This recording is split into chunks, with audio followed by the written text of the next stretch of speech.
Hello mga kabayan, Diosa in Hong Kong here. Second recipe with Ate Carla, eggplant with minced pork. So bali ganitong style yung paghiwa ko sa talong dito sa recipe na to. Bali napakamura lang ng talong dito sa Hong Kong mga kabayan. Isa din itong talong na paborito ng mga Chinese kaya marami pa akong i-upload na mga video para sa Chinese recipe ng talong na to.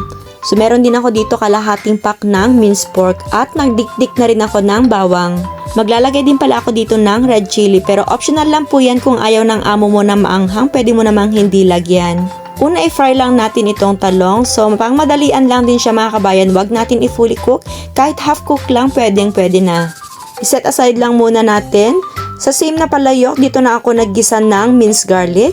At isabay ko na rin yung aking red chili. I-fry lang natin siya hanggang sa maging aroma yung ating minced garlic. Bali, eggplant with minced pork, itong pangalawa na recipe na tinuro ko kay Ate Carla na helper ng kaibigan ng dati kong mga amo. Next, ilalagay ko na rin yung aking minced pork. I-fry lang din natin siya hanggang sa maging golden brown yung ating minced pork. At maglalagay na rin ako dito ng chili garlic sauce. Bali, tansyahin mo na lang kung gaano karami yung lulutuin mo para sa mga sauce na gagamitin mo. At sinunod ko na rin nilagay ang hoisin sauce.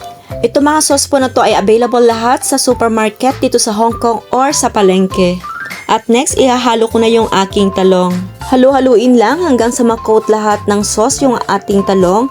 And maglalagay din ako dito ng red and green chili or jalapeno. Pero mild lang po yan, hindi yan maanghang. Medyo dry itong ginawa ko pero pwede ka maglagay ng sauce dito. Magmix ka lang ng konting soy sauce, water at cornstarch at saka mo na ihalo. And it's almost ready, hanggang sa maluto lang po yung ating talong. Ganun lang po kabilis at kasimple itong recipe na to. It's ready, serve it with rice. And that's all my recipe share. Thank you for watching. See you in my next vlog. Bye bye!